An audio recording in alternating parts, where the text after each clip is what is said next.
everyone, today I will read Harry Potter and Philosopher Stone Chapter 7, Part 2. How did he get covered in blood? Blood and mouth? Asked Seamus with great interest. I never asked, said nearly helpless Nick delicately. Never let you bao giờ, when everyone had eaten as much as they could. The remains of food faded from the plate, leaving them sparkly clean as before. A moment later, the dessert appeared xuất hiện, block of ice cream in every flavor you could think of. Apple pies là bánh táo, trickle tarts, chocolate eclairs and jam donut, triple strawberry chew oat rice pudding. As Harry helped himself to trickle tart, the talk turned to their familiars. I'm half and half, same as me. Dad's a muggle. Mom didn't tell him see us with you after they were married. It was a lasting shock for him. The author laughed. What about you, Neville? Said Ron. Well, my grand brought me up and she is witch là phù thủy, said Neville, but the family thought I was all muggle for age. My great uncle Elgin kept trying to catch me off my guard and force some magic out of me. He pushed me off the end of Blackpool Pier once and I nearly drowned, but nothing happened until I was 8.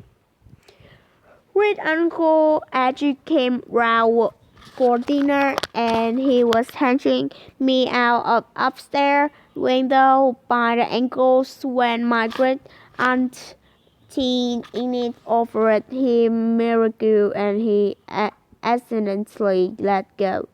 Accidentally là tai nạn. But I passed all the way down the garden and into row. They were all really pleased. Gran was crying. She was so happy, and you should have seen their face when I have got there. They thought I might not be magic enough to come. You see, great Uncle Edgy was so pleased he put out my toe on Harry all the time. Percy, Weasley, and Hermione were talking about lessons. I do hope they start right away. There's so much to learn. I'm particularly interested in transfiguration. You know, turning something into something else. Of course, it's supposed to be very difficult. You'll be starting small, just matches into needles and the sort of things. Happened very suddenly. The hook-nosed teacher looked past Willow turban strand into Harry's eye and a shape hot pen shot across scale of on Harry's forehead. Scar là vết sẹo. Ouch! Harry clapped a hand to his head. What is it? Asked Percy. Nothing. The pen had gone as quickly as it had come. Harder to shake off was the feeling Harry had gotten from teacher look, a feeling that he didn't like Harry at all. Didn't like là không thích Harry cho lắm. Oh, you know Quirrell already, do you? No wonder he's looking so nervous, said Professor Snape. He teaches poison, but he doesn't want to. Everyone knows he's after Quirrell's shop. Knows awful lots about the dark arts. Snape. Harry watched Snape for a while, but Snape didn't look him again. At last, the deserts to disappear, but Snape didn't disappear, and Professor Dumbledore got to his feet again. The hall feels silent at him. feel more worse now than we all felt and way water. I had few started of term notice to give you. First year should note that forest on the ground in Philosopher to all people and few of our older students would to do well to remember that word as well. Dumbledore twinkled eye flashed in the direction of Weasley twins. Also being asked by Middlefish, the caretaker, to remind you all that no matches should be used between classes in the corridor. Reminds là nhắc nhở. Lectures will be held in the second week of term. Anyone interested in playing for their house team but teams should contact by Madam Hodge. And finally, I must tell you that this year the third floor corridor on the right hand side is out of bounds to everyone do not wish to die very painful death. Harry laughed, but he was one of few who did. He not so serious. He muttered to Percy. Must be, say Percy, frowning at Dumbledore. Is old because he usually gives us a reason why we are not allowed to go somewhere the forest full of dangerous beasts. Everyone knows that. I don't think he might have told us prefect at least. And now, before we go to bed, let us sing the school song, cried Dumbledore. Harry noticed that other teachers might had become rather fit.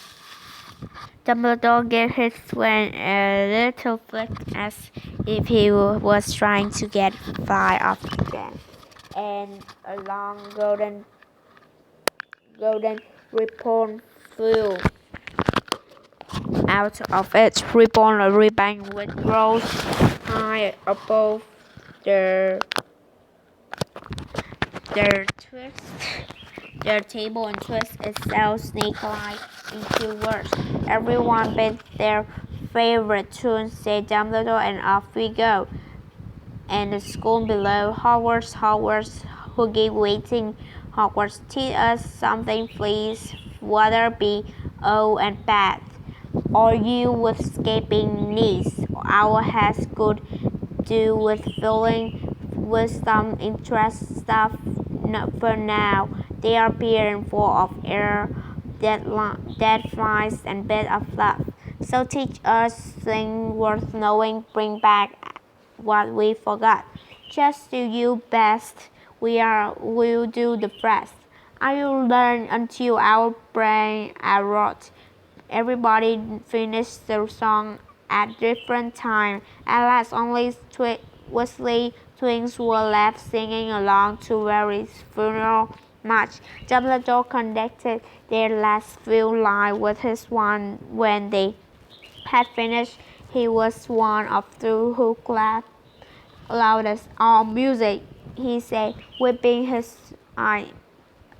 A magic beyond all we do here and now. Pet time of you trot. The Gryffindor searched first year followed Percy through the chattering crowd of the great hall and up the marble staircase.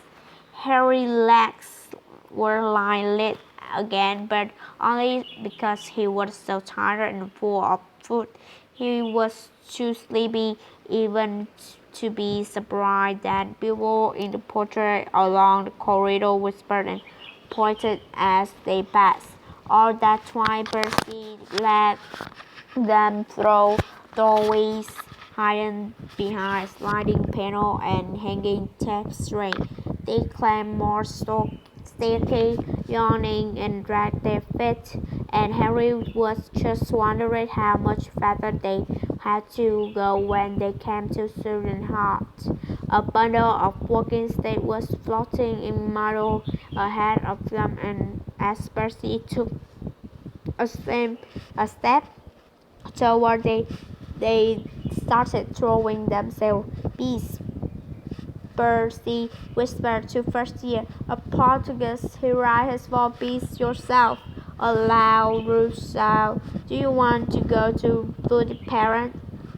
Uh, he said with an equivocal Percy was fun. He swooped sternly at him. They all duck, go away, beast, or the parent will hear about this. I mean it, barked Percy. Beast stuck out the tongue and vanished, dropping the walking stick on Neville's head. They here was zooming away, rattling coats of armor as he bet. You want to watch out for beasts, said Percy, as they set off again. The bloody parents, the only one who can control him. Control có nghĩa là điều khiển. He won't even listen to us prefect. Here we are. At the very end of the corridor hung a portrait of very fat woman in pink steel red. Portrait có nghĩa là Don't your password, she said. Capable Dragoness, said Percy, said, and the portrait swung forward to reveal a round hole in the wall. They scrambled through it. Neville needed a let up and found themselves in Gryffindor common room, a cozy round room full of sweating armchairs. Percy directed girls through one door to their dormitory and the boys through another. At the top of a spiral staircase, they were obviously in one of the towers. They found their bed at last, 5-4 hung with dead breath, velvet curtains. The trunk had already been brought up too tired to talk more. They pulled on the pyjama and fell to bed. Grateful instinct dormitory to Harry through hanging get up, scabbard his shoe my seat. Was going to ask Ron if he had any of trickle tarts, but he fell asleep almost at once. Perhaps là có lẽ Harry had eaten a bit too much because he had a very strange dream. Strange dream là một giấc mơ rất lạ. He was wearing Professor Worrell turban would keep talking to him, telling him must transfer to Slytherin as one because it was his destiny. Harry told the turban he didn't want to be in Slytherin. It got heavier and heavier. He tried to pull it off and it tightened painfully, and there was Malfoy laughing at him as Charlotte would it. Then Malfoy turned into hook-nosed teacher Snape, whose laugh became high and cold. There was born of green light, and Harry woke, sweating and shaking. He rolled over and fell asleep again. And when he woke next day, he didn't remember the dream at all. Goodbye, teacher. Goodbye, everyone. Thank you for listening.